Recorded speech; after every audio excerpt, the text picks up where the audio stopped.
beyond the clouds of trials and triumphs. The first question that many native Koreans ask foreigners they meet for the first time is, where do you come from? Followed by, how long have you been to Korea? Then, how did you meet your husband, if you have one? And so on. Most Filipinos here, including myself, came to Korea through marriage in the Unification Church. Unlike me, most of them had considerable knowledge about the church even before they come to this land. In my case, I knew about the church by chance when I was in Hong Kong. I was waiting for a friend of mine in front of a shop in Central District where Filipinos meet during the weekend. While standing there alone, a huge poster inside of what is like an office caught my eyes. It was a picture of what seemed to me a mass wedding. My curiosity was aroused, and as I came nearer to read all about it, one lady from that office invited me in. Then she explained to me about Reverend Moon and the Unification Church. It was the first time I heard about Reverend Moon, and this was way back in 1996.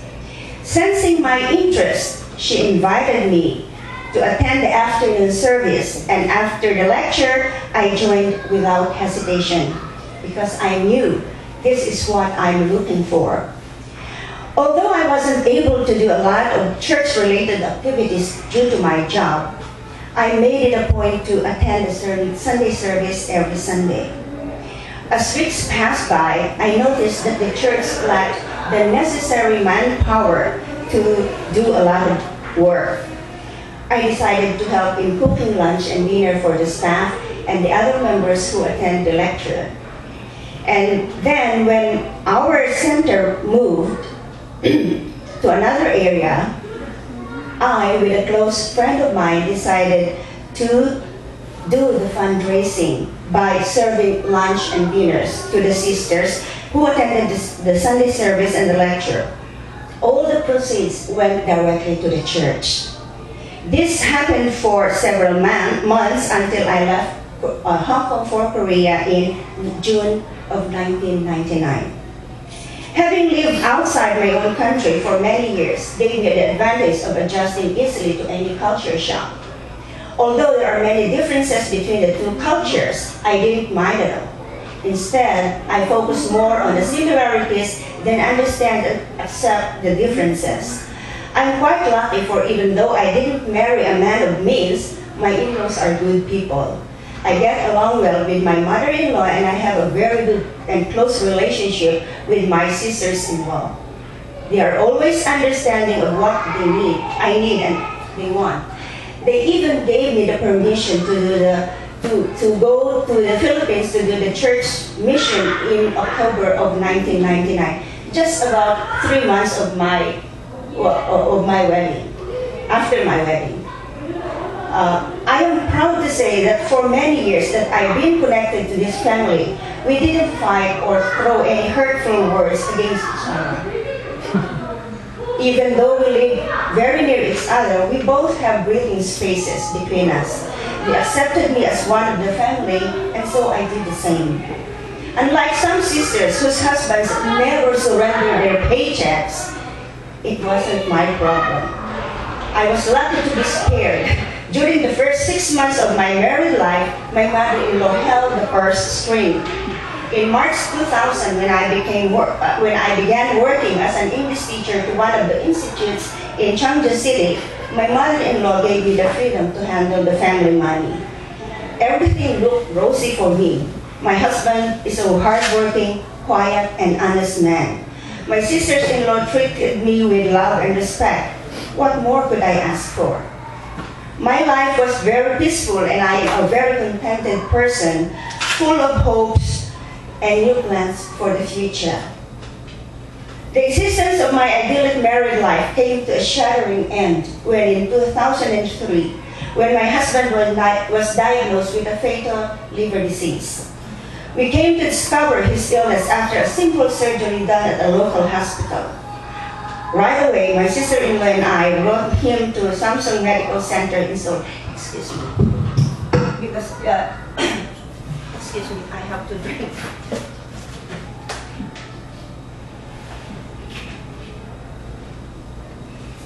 I'm sorry. And then we brought him to Samsung Medical Center here in Seoul, and after a few trips and a quite sum of money spent, we decided to move him to our regional hospital and center cancer in Cheongju, Chungbuk province. His liver was severely damaged and only a transplant could save him. Where shall I get the money? Who can be the donor? These were some of the hundreds of questions that came to my mind. Still, I held on. He stayed in and out of the hospital for years. Throughout these times, I refused to give up hope, even though I could see its deterioration each passing day. Due to the financial needs that we faced, I had to work more and more hours to cope with the mounting medical bills and our living expenses. I wanted very much to stop working and look after him, but I had no choice. This situation went on and on for 4 years.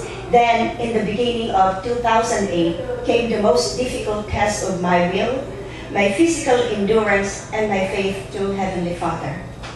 My husband went into a coma. He lost consciousness as I was about to leave my house to go to work one morning of January 2008. We rushed him to the hospital again. The doctors did their best, but he won't wake up. I had a heart-to-heart discussion with the doctor, and he bluntly told me to think of my future. I had to plan my future without my husband, because if he won't wake up in his coma, he will die in a few days. As I sat there listening, I couldn't believe my ears. Who is he to pronounce a death sentence over him? Only God can take it away. I was so devastated, and I can't accept what the doctor said. We kept on talking to him, even though there was no response from him. Miraculously, he answered our call on the third day and finally woke up from the coma the following day. Still, his condition deteriorated, and all these times, I had to work 11 hours on weekdays, 6 hours on Saturdays, and 2 hours on Sundays just to cope up with the necessary money to pay for his medical expenses. I had to stay with him in the hospital during the night. The hospital has been my home for 6 months. With my trust in God and my endless prayer, I continued to believe that things will get better. Amazingly, I never ran out of energy nor will. My main focus was to take care of my husband and pull him away from the throes of death, and I won. He gradually got better and better, although he had still way to go. I brought him home in June of 2008, and his treatment continues until now.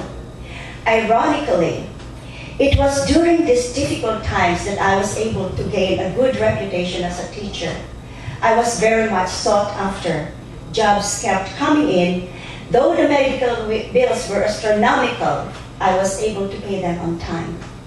Our life was beginning to settle down when exactly a year later, in June 2009, I started to feel headaches. These headaches actually started early in spring.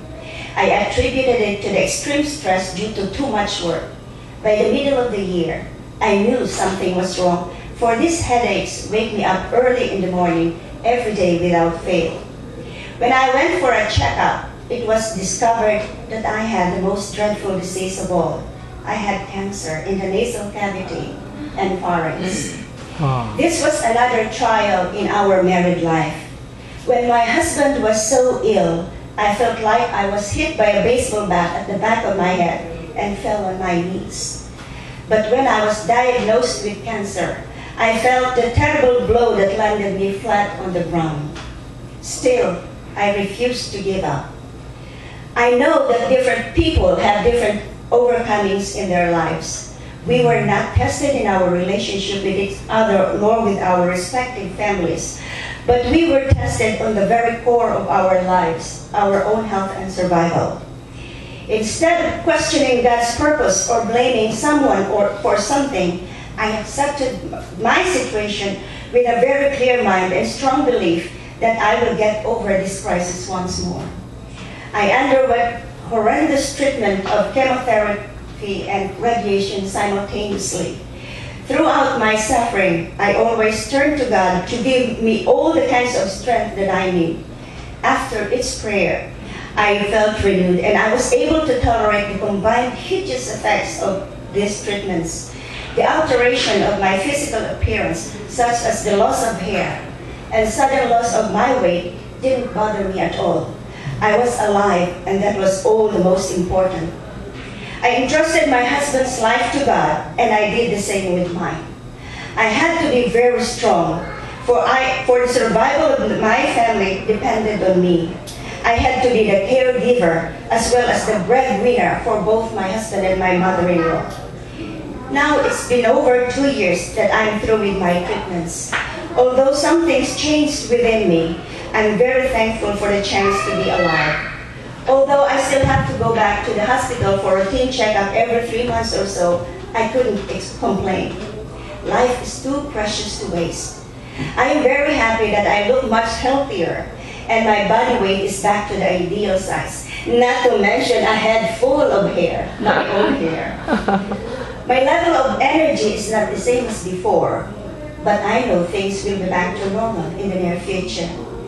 And one of the most rewarding aspects of my recovery is I am back to work, doing the job that I love most, and that is teaching. When I look back at all the dark years past, I can't help but wonder, how was I able to survive against those odds? Only one answer comes back to me again and again. My unwavering trust in God and true parents. God became my tireless listener and companion when my husband was sick, when I talked to God in the elevator, when I had to wait for the bus under the pouring rain or snow, when I ran to catch the bus going to work or to the hospital, when I lay down on the table while receiving radiation treatment or chemotherapy, when I was vomiting due to the side effects of chemotherapy. It was so comforting when I opened my heart and felt closer to God. My friends and family who tirelessly gave me their support were also my source of strength. They helped me a lot during these ordeals. I am very optimistic that the future is brighter. I know that in spite of all the triumphs that we have undergone, there were also triumphs that came and still await us. And I always believe that beyond the clouds, there comes the sun that always shines brightly and give hope not only to me, but for everyone. Thank you for listening.